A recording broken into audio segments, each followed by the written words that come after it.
Joël, moi, si on est déjà là. C'est OK.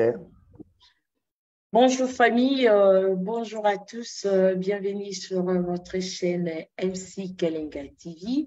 Restez branchés sur cette chaîne, veuillez nous aider à partager la vidéo, restez connectés ensemble avec nous juste pour quelques minutes. On est là sur ce nouveau thème qui est l'envoyé de Dieu. Je commence par saluer mon équipe. Bonjour Madame Joël. Bonjour Madame Andy, bonjour à tous. Bonjour. Et bonjour Madame Abigail.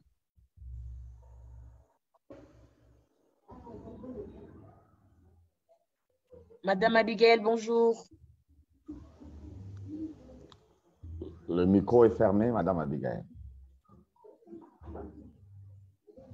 Ok, bonjour Pasteur Freddy Mukutwa. Bonjour Madame Andy et bonjour à tout le monde. Et bon anniversaire à vous. Merci beaucoup, Pasteur. Je commence par m'excuser pour ce petit retard suite à un problème technique. Que Dieu vous bénisse, vous tous qui attendez ces moments. Et je laisse la parole au Pasteur Freddy. Pasteur, à vous la parole. Oui, nous vous disons merci.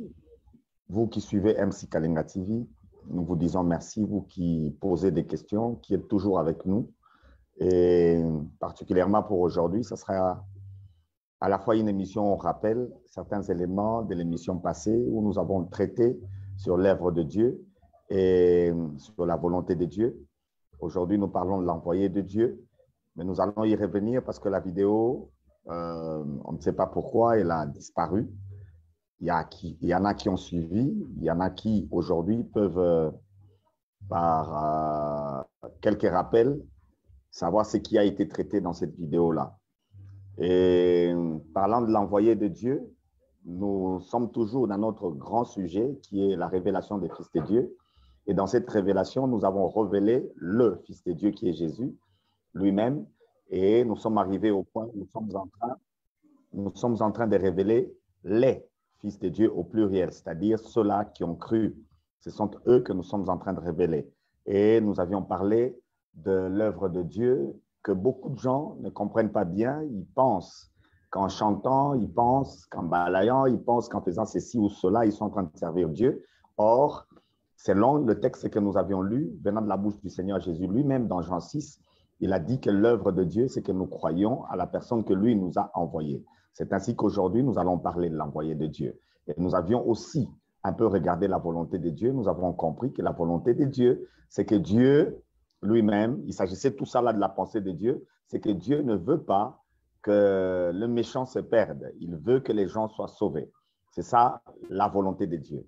Beaucoup de gens cherchent la volonté de Dieu par rapport à leur mariage, par rapport à leur voyage, par rapport à ceci ou à cela. La volonté de Dieu, ce n'est pas tout ça là. La volonté de Dieu, c'est que personne ne se perde. Quand vous vous mariez, il ne faut pas que quelqu'un se perde. Quand vous voyagez, il ne faut pas que quelqu'un se perde. Quand vous mangez, il ne faut pas que quelqu'un se perde. Quand vous vous asseyez, il ne faut pas que quelqu'un se perde. C'est ça la volonté de Dieu. Tout ce que vous faites et que vous voyez que ça ne va perdre personne, faites-le. Le Seigneur sera toujours avec vous parce qu'il nous a envoyés dans cette mission. C'est ainsi qu'aujourd'hui, nous allons traiter sur l'envoyé de Dieu. Je suis dans Jean 17. Madame Joël, si vous pouvez nous lire du verset 9 jusqu'au verset 20.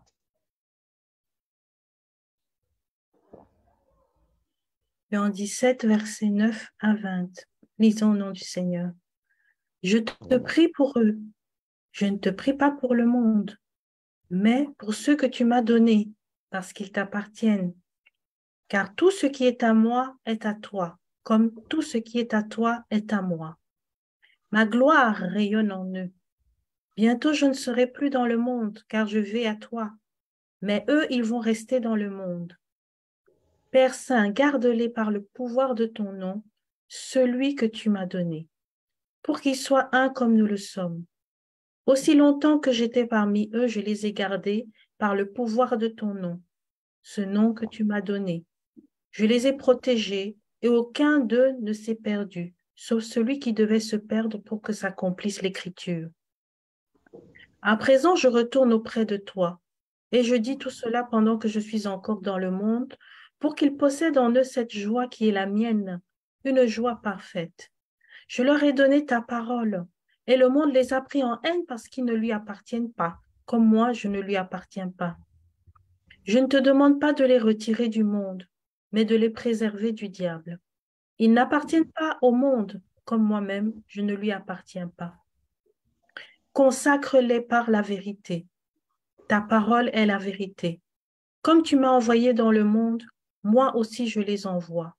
Et je me consacre moi-même à toi pour eux, pour qu'ils soient à leur tour consacrés à toi par la vérité.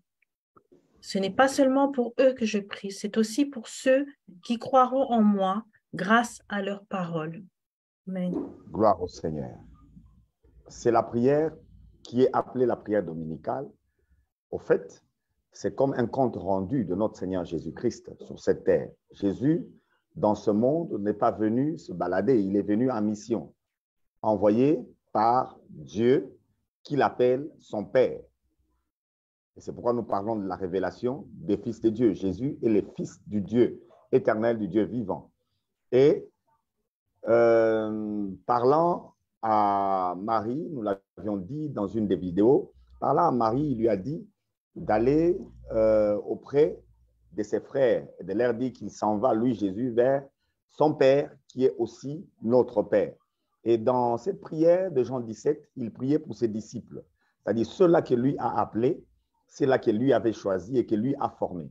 Et à la fin de son ministère, il précise même qu'aucun d'eux ne s'est perdu, sinon le fils de perdition, afin que les Écritures s'accomplissent. C'est-à-dire pour Jésus, ce qui se passe dans sa vie, c'est l'accomplissement des Écritures. C'est pourquoi à la croix, il dira, tout est accompli. Il est venu pour accomplir les Écritures. Il est la parole, il est l'accomplissement même de toutes les promesses de la parole de Dieu. Et lui, en tant qu'envoyé, il prie pour les gens que lui a formés. Mais il va plus loin au verset 20 en disant qu'il ne prie pas seulement pour eux, mais il prie également pour ceux qui vont croire à leur parole, à la parole de ceux à qui lui, il a parlé, à la parole de ceux à qui lui a enseigné, de ceux qui ont été avec lui. Voilà comment Jésus clôture son ministère, voilà la conclusion même qu'il donne à sa mission ici-bas. Alors, on va associer à ces textes le texte de Jean 20, le verset 21.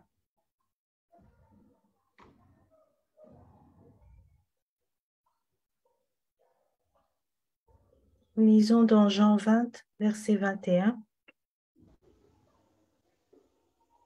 Que la paix soit avec vous, leur dit-il de nouveau. Comme le Père m'a envoyé, moi aussi je vous envoie. Et voilà Jésus ressuscité. Là, c'était la conclusion ou bien le compte rendu de Jésus qui n'était pas encore mort, le fils de Marie. Ici, maintenant, on a Jésus qui est ressuscité. À sa résurrection, qu'est-ce qu'il dit? Il est en train de parler avec ses disciples. Il a parlé avec Pierre. Il a été avec Marie dans les textes que je venais de dire là, qu'il allait vers son Père, qui est aussi leur Père, quand il a dit qu'elle ne devait pas le retenir. Mais voilà qu'il leur dit qu'ils aient la paix, comme le Père l'a envoyé lui aussi, il les envoie eux. Dans sa prière dominicale, il avait prié pour ceux-là qui vont croire en leur parole. Et voilà que maintenant, il les envoie pour qu'eux aillent parler et que le croyant à ce qu'eux diront bénéficie ou bien participe à l'exaucement de la prière de Jean 17. Alors aujourd'hui, nous voulons parler de l'envoyé de Dieu. Je voulais même mettre ça au pluriel, les envoyés de Dieu, parce qu'il y en a plusieurs. Jésus dit, comme le Père m'a envoyé, parce qu'il n'y a qu'un seul envoyé, c'est Jésus. Nous autres là, nous sommes envoyés par lui. Mais en clair, ce n'est pas par lui que nous sommes envoyés. Chacun de nous est envoyé par un envoyé de Jésus. Dans la révélation des fils de Dieu, le problème du monde, c'est que nous n'avons pas encore découvert la personne qui nous a été envoyée. Beaucoup de gens s'en tiennent au fait qu'ils croient en Jésus, l'envoyé de Dieu. Non, ce n'est pas à nous de croire en Jésus, l'envoyé de Dieu physique. C'était aux disciples, aux 12, de croire en lui. Et eux, ayant cru en lui, Jésus les a aussi envoyés. Et nous devons croire en eux. C'est pourquoi si vous lisez Actes 2, 42, on dit que le premier disciple est persévéré dans les enseignements des apôtres, pas dans les enseignements de Jésus. Aujourd'hui, il y a beaucoup d'églises qui travaillent sur les enseignements de Jésus pendant qu'on s'éloigne des enseignements des apôtres. Il n'y a pas contradiction. Les apôtres ont parlé de Jésus. Et c'est pourquoi Jésus les a envoyés pour qu'ils parlent de lui. Et quand ils sont venus parler de Jésus, nous devons croire à ce qu'eux, ils ont enseigné. Et aujourd'hui, l'Église a des difficultés parce qu'on s'éloigne petit à petit de ce que les apôtres ont enseigné. Et par envoyer, comprenez seulement apôtre. Le mot apôtre veut dire envoyé. Un apôtre de Dieu ou bien un apôtre de Jésus-Christ, c'est juste un envoyé de Jésus. Jésus a envoyé les 120 et à partir des 120, il y a les pères de l'Église qui ont existé et à partir des pères de l'Église, l'Évangile est allé dans le monde jusqu'à nous atteindre, nous. Alors, le problème que nous avons maintenant, c'est sur ça que je voudrais que nous puissions tabler, c'est que beaucoup ignorent la personne qui a été envoyée. Et l'élément clé qui est biblique, que vous allez constater, c'est que Pierre a été envoyé aux Juifs et l'apôtre Paul, comme nous l'avons vu la fois dernière, il a vu Jésus-Christ lui-même, mais Jésus lui a dit d'entrer dans la ville et dans la ville-là, on lui a envoyé Ananias. Ayant vu Jésus, il n'a pas été sauvé. Ayant vu Jésus, il était aveugle. Sa cécité est tombée quand Ananias est venu prier pour lui.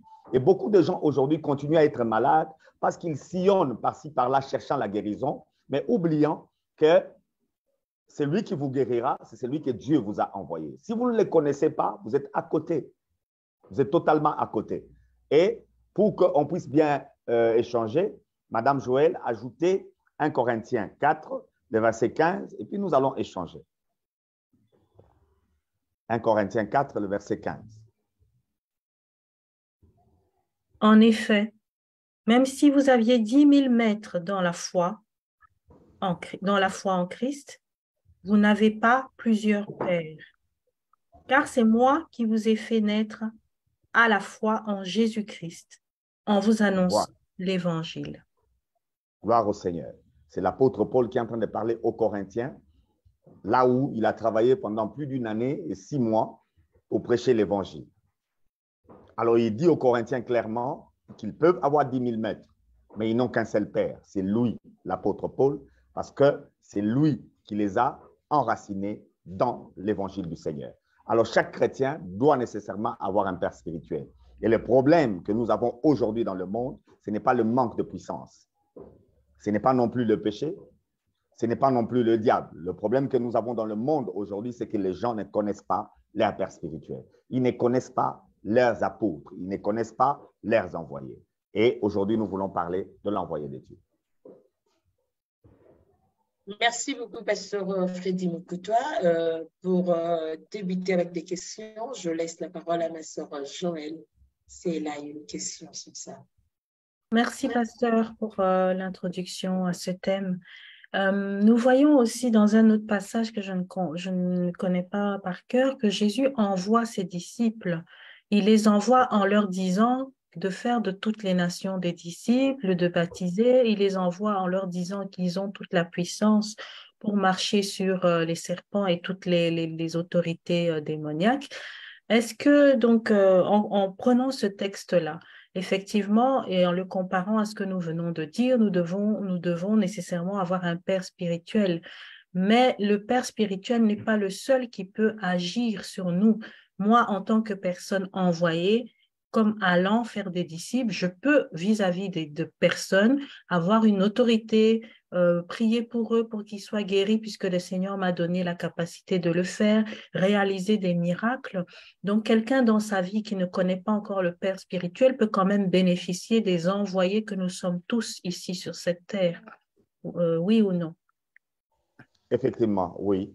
Il peut bénéficier de tous les envoyés possibles. Cependant, ce que vous devez savoir, chaque envoyé tient sa mission du Seigneur lui-même.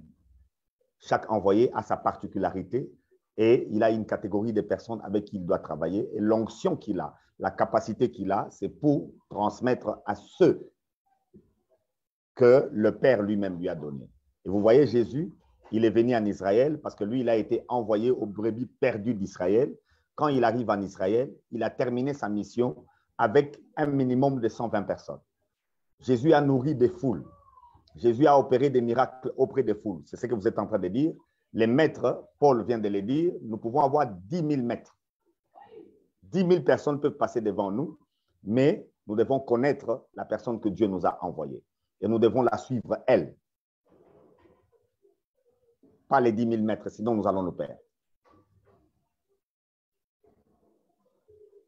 Quel est le rôle justement de ce Père spirituel? Si nous avons déjà cru en Jésus, si nous avons la foi, si nous avons la possibilité d'être bénis par d'autres maîtres, quelle est la spécificité du Père spirituel? Qu'est-ce que le Père spirituel peut faire de plus par rapport aux autres envoyés? Je donne l'exemple de Corinthe. À Corinthe, il y a beaucoup de serviteurs de Dieu qui passaient par là et qui partaient. Et aujourd'hui, c'est le problème que nous avons même à l'Église. L'Église fait des séminaires, invite des prédicateurs, et tous ces prédicateurs-là sont appelés aujourd'hui daddy. Ils sont appelés pères, des prédicateurs, des passagers, et ils se sont même donné des noms missionnaires. Je ne sais pas missionnaire, ça veut dire quoi, parce que Jésus nous a envoyés en mission. Il dit, comme le Père l'a envoyé, lui aussi il nous envoie. Le Père lui a envoyé faire quoi? Le Père lui a envoyé faire des disciples. Et le texte que vous avez cité, c'était Matthieu 28, 19 jusqu'à 20. C'était aussi Marc 16 que vous avez cité. Ces textes sont clairs. Jésus a fait des disciples. Ce sont ces disciples-là qu'il envoie. Il n'envoie pas n'importe qui. Il ne s'est pas limité à les convertir. En tant que maître, vous pouvez convertir beaucoup de gens parce que la volonté de Dieu, c'est que beaucoup de gens soient sauvés. Ne dites pas que je ne peux pas prêcher l'évangile à telle personne parce que Dieu ne me l'a pas donné. Non. Prêcher l'évangile, il faut prêcher en temps favorable ou non. Que vous connaissiez la personne, que vous ne la connaissiez pas, prêchez-lui l'évangile. Vous aurez gagné une âme avec cet évangile. Mais cela ne signifie pas que si vous avez gagné une âme, la personne-là est votre fils spirituel ou bien votre fils spirituel. Votre fils spirituel, ça sera la personne que Dieu va identifier pour vous. Et nous avons le cas de Timothée qu'on a eu à traiter ici. Timothée a été converti par sa mère et sa grand-mère, mais Timothée a été formé disciple par l'apôtre Paul, parce que c'est son fils spirituel. Donc, être converti par quelqu'un ne suppose pas que vous êtes fils spirituel de la personne. Il faut avoir la révélation des fils de Dieu pour connaître l'envoyé. Et l'œuvre de Dieu, c'est que vous soyez derrière la personne que Dieu vous envoie. Donc, l'utilité de tous ces maîtres, Madame Joël, c'est que tous ces maîtres, le Père spirituel n'a pas tout. Il n'a pas tout. Et lui-même peut nous orienter. C'est comme ça que nous pouvons aller dans des écoles bibliques. C'est pourquoi nous pouvons aller dans des écoles de théologie où nous aurons des maîtres, mais le Père spirituel reste un. Et c'est ainsi que la fois dernière, mon bien-aimé Daniel Léjuste avait posé la question, si les pères spirituels venaient à mourir, qu'est-ce qui va se passer par la suite? La réponse était claire. Le Père spirituel vous laisse l'enseignement. Son travail à lui, il vous enseigne sur les bases des apôtres. Et nous pouvons, si vous prenez Éphésiens 2, Éphésiens 2,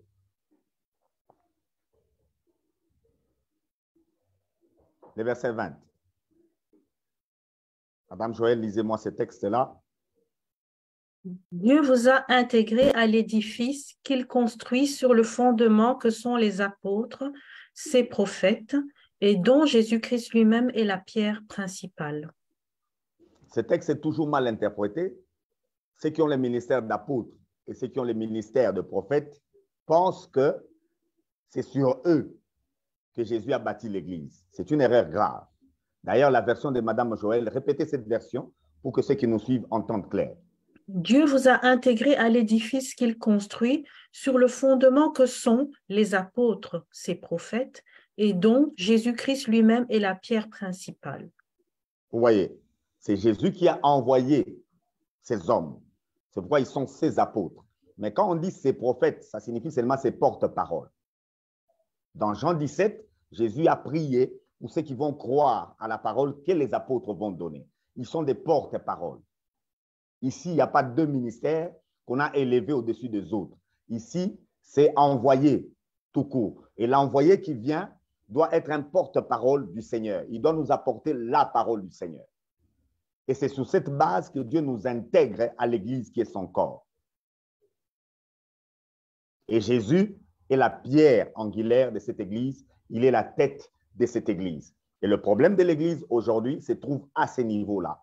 On n'a pas la révélation des fils de Dieu. Et le point de base, c'est que l'enseignement des apôtres est méconnu.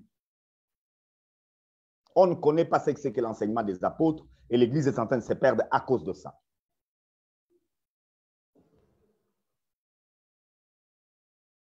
Madame Andy, vous permettez que je pose une troisième question? Vas-y, madame. Oui, pasteur. Donc, nous partons sur, justement, nous restons concentrés sur ce Père spirituel. Nous sommes, voilà, nous avons connu le Seigneur, nous connaissons, nous avons l'enseignement et nous n'avons pas de Père spirituel, par exemple. Et nous disons que la création se languit des fils de Dieu. Moi, aujourd'hui, par exemple, je n'ai pas de Père spirituel. Qu'est-ce qui manque? Qu'est-ce qui fait qu'il y ait un manque dans cette création? Qu'est-ce que le Père spirituel va déclencher en moi pour que je puisse être de bénéfice pour cette création qui se languit, qui attend les fils? Gloire au Seigneur. Vous allez constater que le ministère de l'apôtre Paul est différent du ministère de l'apôtre Pierre. Tous sont des envoyés du Seigneur. Mais celui-là a été envoyé auprès de non-juifs et l'autre a été envoyé auprès des juifs. Vous lirez les évangiles, vous lirez les actes des apôtres, vous allez constater que dans les évangiles, Jésus n'est jamais sorti de la circonscription de la Palestine. Il y a même des gens aujourd'hui qui refusent de croire en Jésus parce qu'ils entendent de sa bouche dire qu'il n'est pas venu pour les... Il n'est venu que pour les brebis perdues d'Israël, il n'est pas venu pour les chiens. C'était le mot qu'il a utilisé devant la femme syrophénicienne.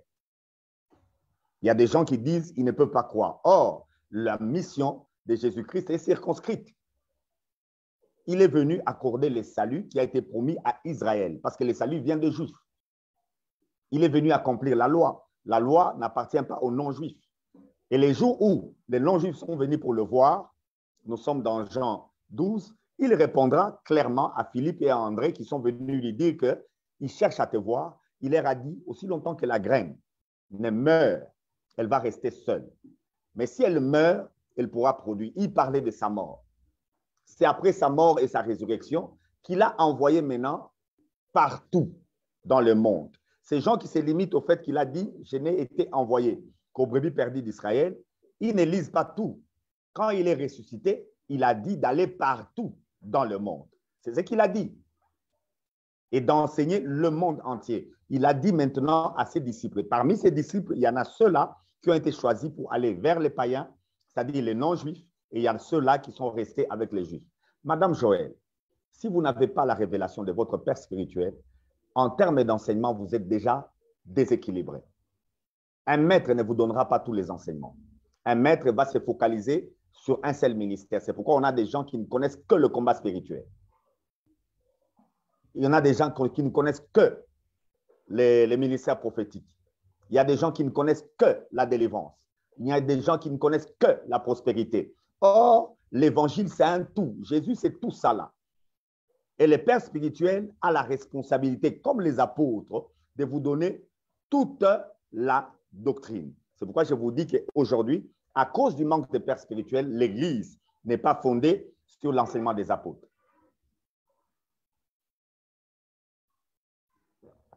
Merci, pasteur. Juste encore une dernière question. D'après ce que je vous aviez dit tout à l'heure aussi, le Père spirituel ne connaît pas tout.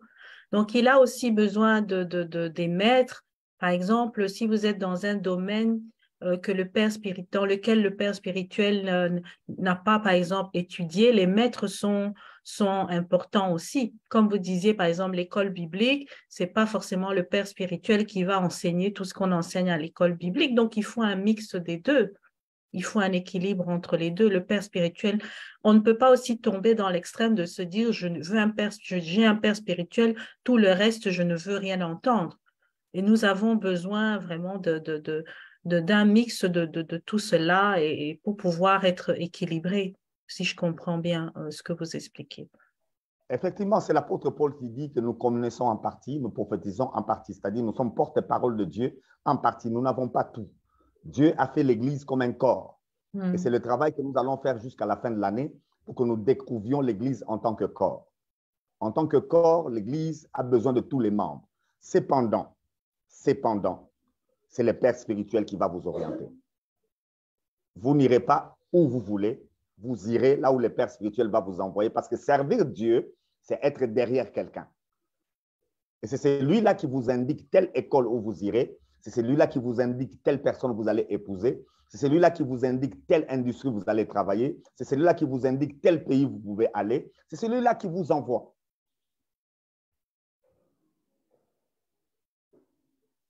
Merci, pasteur.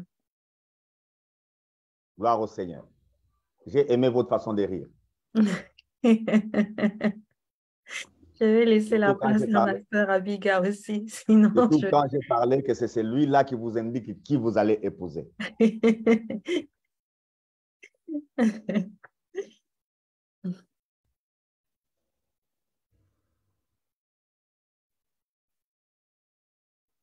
Bon, pour moi, pasteur, je n'ai pas vraiment beaucoup de questions à poser parce que ma sœur Joël en a déjà éclairci, vous en a posé et puis vous avez éclairci. Mais pasteur, pour le moment, on trouve des problèmes. Vous avez dit ici que non, si vous avez prêché une personne et la personne est convertie, cela ne vous met pas à la place d'être le père spirituel de la personne. Maintenant, plus souvent ici, nous voyons que lorsque la personne apprend quelqu'un, peut-être à prêcher, peut-être à lire la parole, et il devient automatiquement, il se dit automatiquement, je suis son père spirituel. Maintenant, il faut qu'il y ait une différence de savoir qui est réellement le père spirituel et le maître. C'est vrai, pas, lorsque vous avez dit que non, aujourd'hui, il y a certains gens, ils sont tellement focalisés par les combats spirituels, on comprend que c'est vrai, il y a le maître. Mais quel est vraiment le rôle du père spirituel? Parce qu'on trouve que non, il y a certains pères spirituels, comme vous avez dit, le problème de Timothée, sa mère lui a enseigné, mais sa mère n'était pas son père spirituel.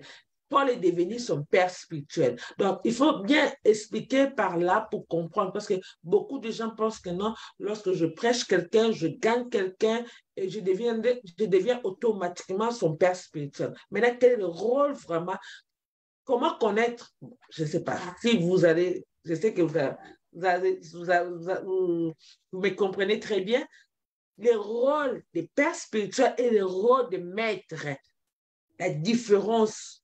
C'est vrai, ils sont ensemble, comme la dernière question de Serge Joël a dit, on trouve qu'une partie, le père spirituel n'en a pas, et on ajoute par les maîtres. Mais quel est vraiment le rôle? C'est pourquoi aujourd'hui, tout le monde s'appelle Daddy. Tout le monde est Daddy. Maintenant, quel est le rôle vraiment de père spirituel? Merci, pasteur. Merci beaucoup, Madame Abigail, et à tous ceux qui nous suivent, on y arrivera. On répondra à cette question très, très bien, et tout le monde va comprendre qui Dieu lui a envoyé, et tout le monde va revenir à l'œuvre de Dieu et à la mission. En fait, c'est ça notre objectif. Nous voulons que l'Église revienne. L'Église est en train de courir vite, mais dans la mauvaise direction. Qu'est-ce que cela veut dire? L'Église est puissante aujourd'hui, mais l'Église manque de caractère. Le fruit de l'esprit, c'est ça qui nous montre les gens qui sont au ciel. Ce n'est pas par la puissance, ce n'est pas avec les dons spirituels que nous allons savoir que telle personne appartient au Seigneur. Les dons spirituels, même le diable peut les développer. Mais le caractère de Christ, il n'appartient qu'à ceux-là qui sont disciples du Seigneur. Nous allons y arriver, nous allons répondre à cette question. Mais aujourd'hui, Madame Abiga, je viens de dire que le problème se pose sous le point où les gens posaient la question aux gens, c'est quoi l'enseignement des apôtres? La réponse à cette question, allez-y dans les églises, même ceux qui nous suivent en ce moment, dites-nous c'est quoi l'enseignement des apôtres. Vous allez constater qu'à ce niveau-là, il y a un problème. Il y a un problème. Et si je reposais encore la question, c'est qui ces apôtres qui nous ont enseigné? Vous verrez des réponses que vous allez recevoir. Or, Jésus a dit, allez faire des disciples. Jésus a fait des disciples. Si nous cherchons l'enseignement des apôtres, nous devons bien connaître qui a été disciple de Pierre. À qui Pierre a légué ce que lui, il avait reçu. Et qui est cette personne-là et à qui cette personne a parlé pour que cela nous arrive jusqu'à nous aujourd'hui. Ces informations doivent être connues. Et c'est pourquoi je m'insurge en faux à tous ceux-là qui disent qu'on ne peut pas faire la théologie. Déjà, quand vous enseignez à l'église, le travail que vous faites, c'est quoi? Le fait que vous soyez à l'église en train d'enseigner à partir de la Bible. Vous faites une étude de la parole de Dieu. C'est de la théologie. Et la Bible elle-même est un ouvrage théologique. On doit se poser la question, cette Bible que nous avons en main, comment elle est parvenue jusqu'à nous? On ne peut pas inventer la roue. On ne peut pas. Et le monde d'aujourd'hui, c'est un monde de gens qui rencontrent Jésus, comme l'apôtre Paul, et qui partent directement prêcher sans voir Ananias. Mais vous serez aveugle en train de parler. Vous allez vous cogner partout. C'est vrai, vous avez rencontré Jésus, mais vous serez aveugle. Et on a beaucoup d'aveugles en train de circuler. Mes frères et sœurs, revenez. Ananias est là. Obéissez à la parole de Jésus. Restez là où on vous a dit. Ananias va arriver. Et c'est par lui que vous aurez les écailles vont tomber. Vous allez bien voir. Et c'est par lui que vous serez baptisés et que vous allez aller. Aujourd'hui, on n'a que de Melchisédek. Et ces Melchisédek se font appeler père. C'est dangereux d'appeler Melchisédek père. Il ne peut pas l'être. C'est dangereux. Même Abraham n'a jamais appelé Melchisédek père.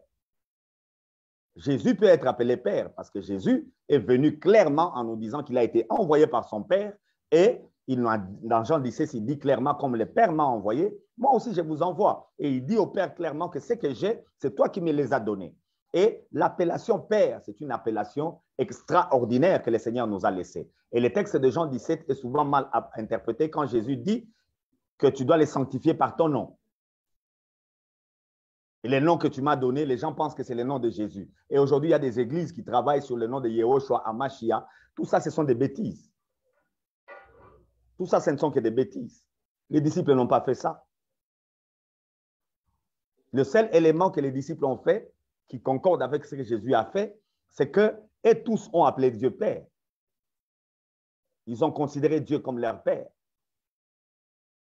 Et c'est pourquoi même dans les textes des Écritures, les Bibles qui sont dans toutes les langues, même en hébreu, mais il y a un mot qui est en araméen, qui est aussi hébreu, qui est resté comme ça, c'est le mot Abba.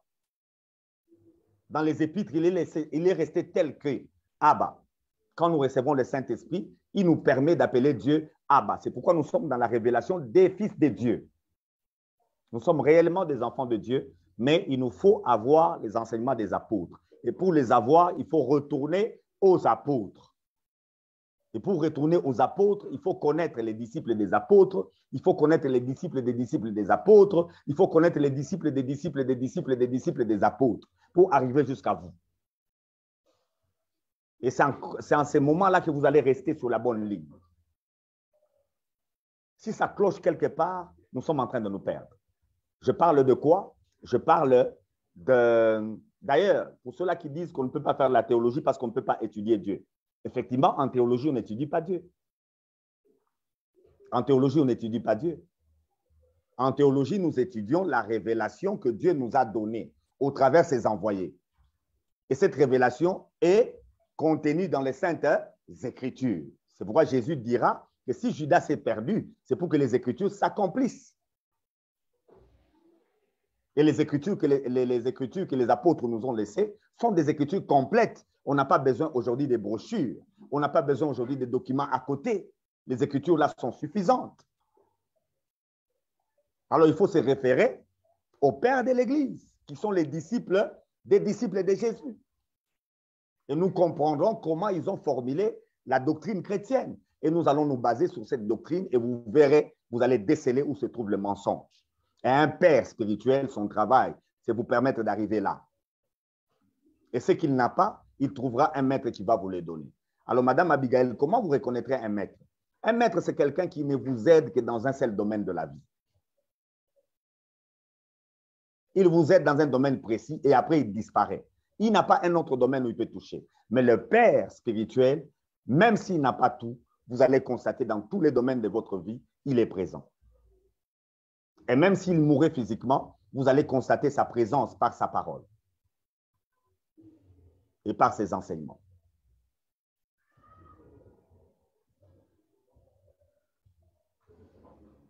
Merci, pasteur.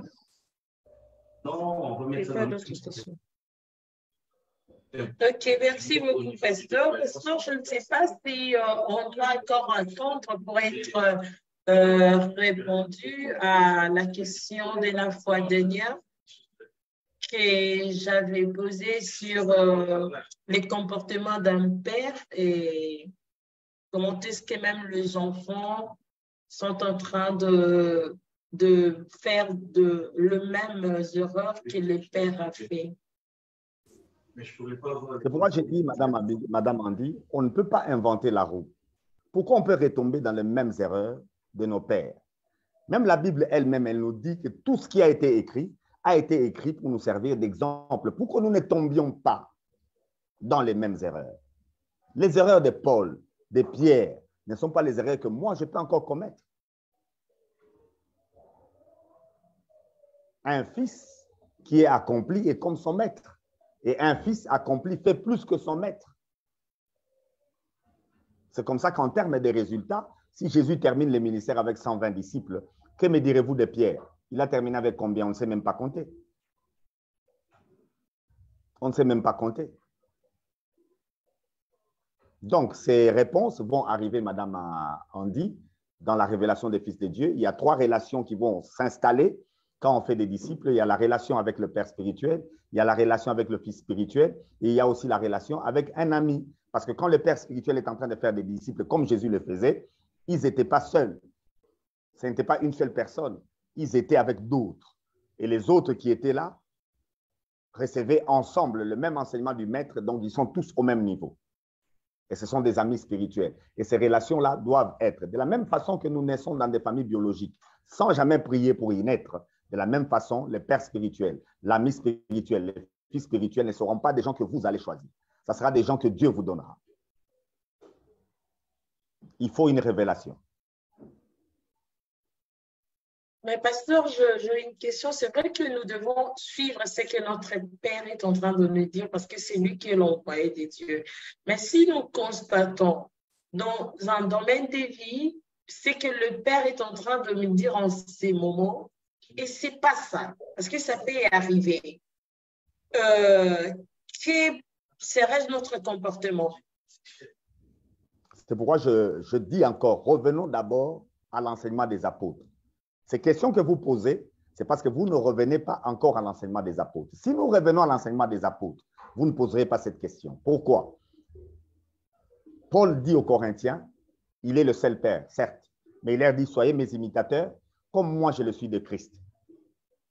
Chaque père spirituel est en train de forger Christ dans la vie de son enfant. Il ne se forge pas lui.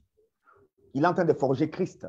Et en finalité, quand on a observé les disciples, nous l'avions dit, à Antioche, pour la première fois, les disciples ont été appelés chrétiens. C'est-à-dire, on a vu des personnes comme Christ.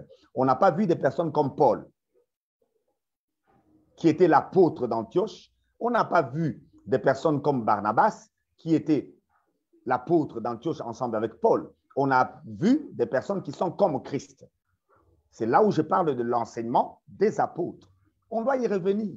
On doit reconnaître ces apôtres. C'est pourquoi je conseillerais à ceux qui nous suivent, si vous n'avez pas le temps de faire des instituts bibliques ou de la théologie, parce qu'en théologie, on n'étudie pas Dieu. Nous étudions ce que la Bible nous donne sur Dieu, c'est-à-dire la révélation de Dieu lui-même, qui nous a présenté dans sa parole, selon les Écritures, et la révélation qu'il nous a donnée de l'homme. Dieu est immense, Dieu est éternel, Dieu ne peut pas être étudié. Mais Dieu s'est révélé, on peut étudier sa révélation. Et en étudiant la révélation de Dieu, nous pouvons avoir aussi la révélation des fils de Dieu, c'est-à-dire de ses envoyés. Nous reconnaîtrons qui a été envoyé pour nous. Et je répète encore, de la même manière, Madame Andy, que vous n'avez pas choisi de naître dans la famille où vous êtes né, de la même manière, vous ne pouvez pas choisir vous, votre mari, vous ne pouvez pas choisir vous, les fils spirituels, vous ne pouvez pas choisir. L'erreur, même dans les mariages de plusieurs gens, c'est parce que ceux qui se marient sont en train de choisir. Ce n'est pas à vous de choisir. Il faut avoir la révélation. Beaucoup de couples souffrent parce qu'on n'a pas eu la révélation du conjoint.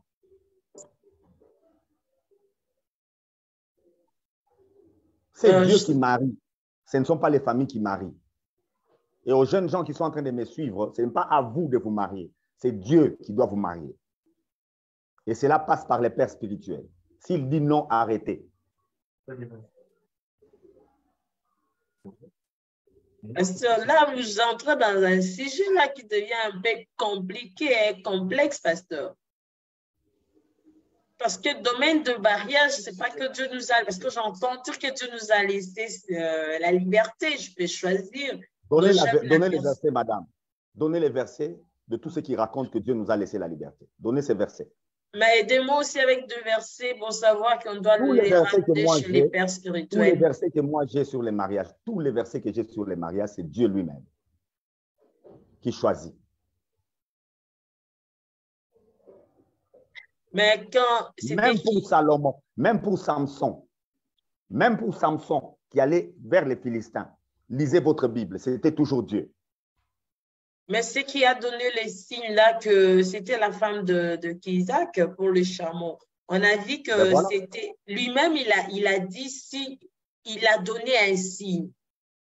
Madame, le signe là, vous pensez que ce signe-là peut être humain? Vous avez 20 chameaux et vous dites que la fille qui va faire boire 20 chameaux, c'est celle-là que Dieu aura choisi. Vous savez, un chameau boit combien de litres? Mais pasteur, par rapport à ce que vous venez de dire, par rapport à Abraham, serviteur d'Abraham, ouais. Il y a aussi les gens qui diront que non, bon, Dieu m'a fait, j'ai dit aussi à Dieu, et puis c'est ce que je reçois.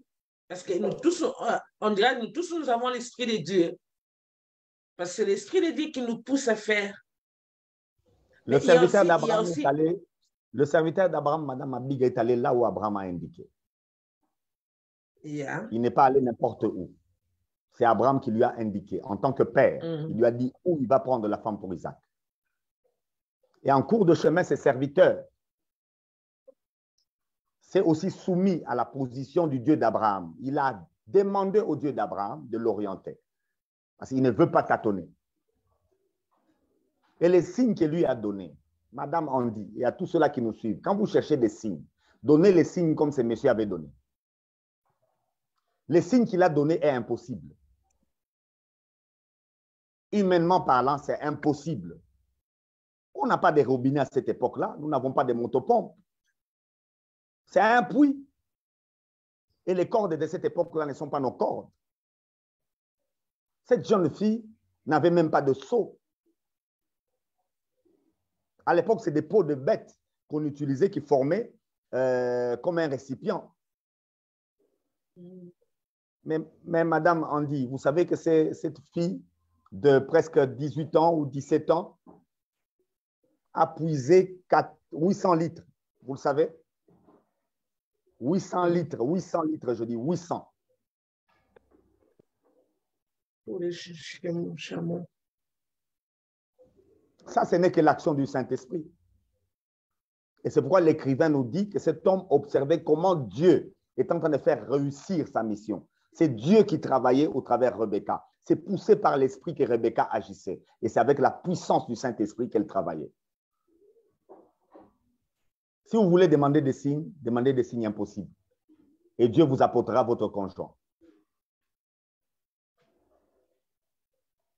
Il ne faut pas que quelqu'un qui est à la maison qui dit non, je vais aller au travail. Si c'est vraiment lui qu'il me regarde, même mon frère, il va te regarder.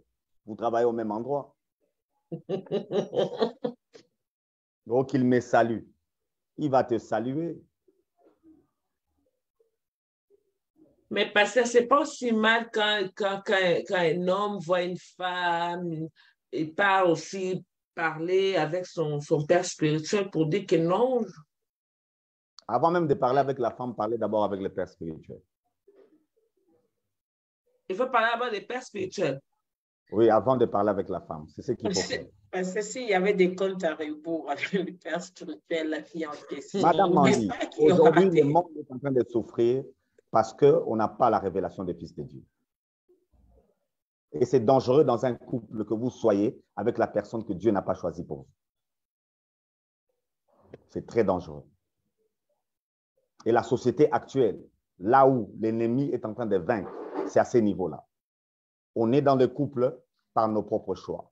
On est au travail par nos propres choix. Ce n'est pas parce que vous avez fait le droit qu'automatiquement, vous devez aller dans la magistrature. Remettez-vous au Seigneur. Les gens sont en train de souffrir. Ils font les affaires, mais sans Dieu. Ésaïe a dit clairement, ils sont maudits, ils sont malheureux, qui prennent des décisions sans Dieu. Oh, yeah.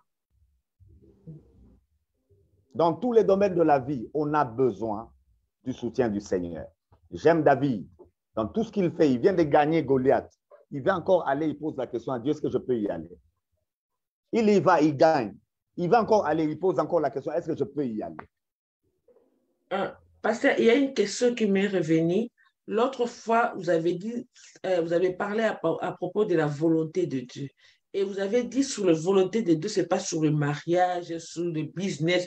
Et la volonté de Dieu est sur l'œuvre de Dieu. Mais maintenant, aujourd'hui, vous nous dites que non, pour aller, il faut chercher. Ça devient un peu... Effectivement, c'est la même chose, madame. Le mariage, c'est l'œuvre de Dieu. Le travail, c'est l'œuvre de Dieu. Quittez les quatre murs. Vous servez Dieu quand vous croyez à la personne que Dieu vous a envoyée. Cette personne-là peut être votre mari, il peut être votre femme, ça peut être votre chef au travail, ça peut être votre conducteur de véhicule, ça peut être votre sentinelle, ça peut être ainsi de suite. Donc, partout où vous êtes en mission. Okay. Il faut quitter les quatre murs, madame. Cette œuvre de Dieu dans les quatre murs est un mensonge. C'est de l'activisme religieux. Ce n'est pas la foi. Tu sers Dieu? Oui. Tu fais quoi? Je chante. C'est ridicule.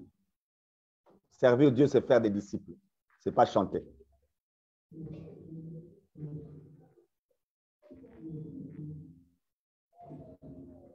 Je ne sais pas s'il y a encore une question, parce que nous attendons déjà vers la fin. Madame Joël.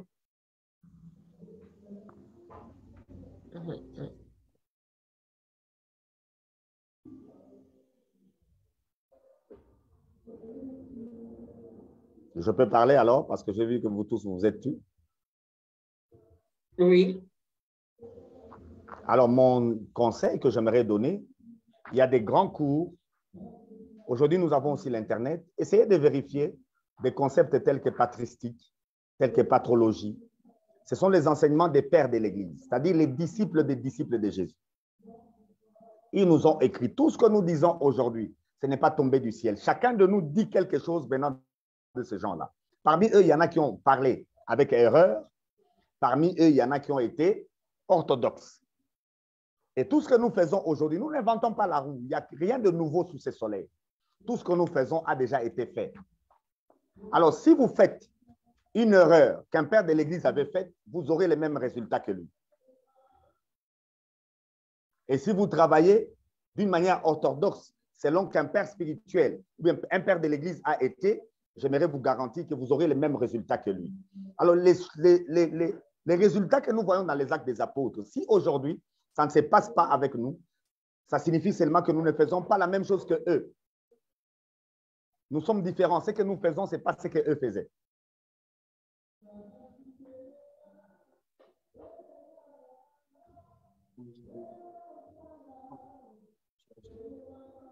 Merci beaucoup, pasteur. Je pense que nous attendons vers la fin.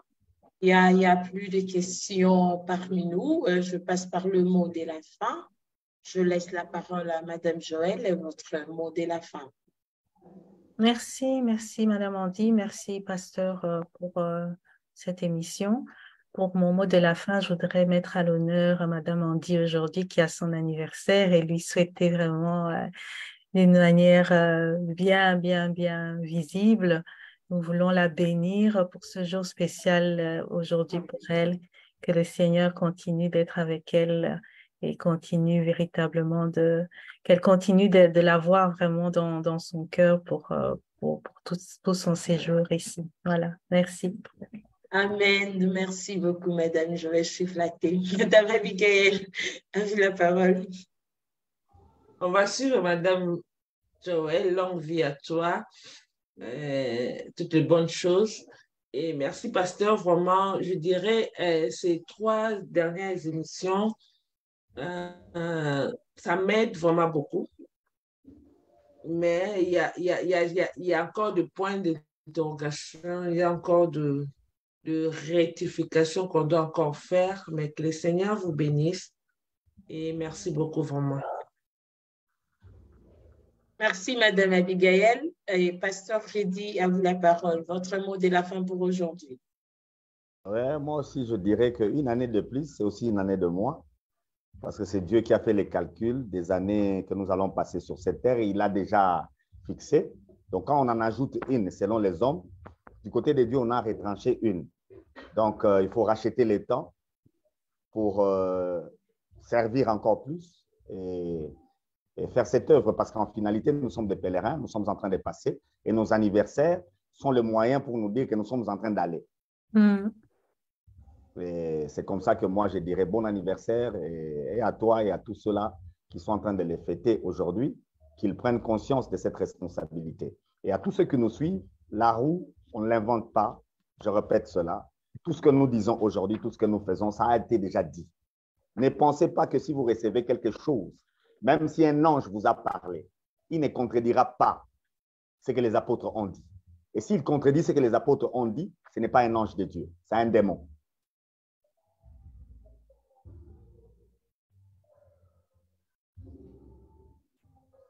Merci beaucoup, Pasteur Freddy Mukutoa. Merci à toute personne qui nous a suivis aujourd'hui. Veuillez partager cette vidéo et aimer aussi notre page. N'oubliez pas aussi de vous abonner sur notre chaîne YouTube, MC Kalenga TV. Pour toute personne qui n'a pas Facebook, vous pouvez l'envoyer sur YouTube. Soyez abondamment bénis. Nous sommes là chaque mardi à partir de 10h et chaque samedi à partir de 19h sur notre rubrique de Prions ensemble. On se voit à la prochaine. On est ensemble, famille. Bye bye. Au revoir à tous.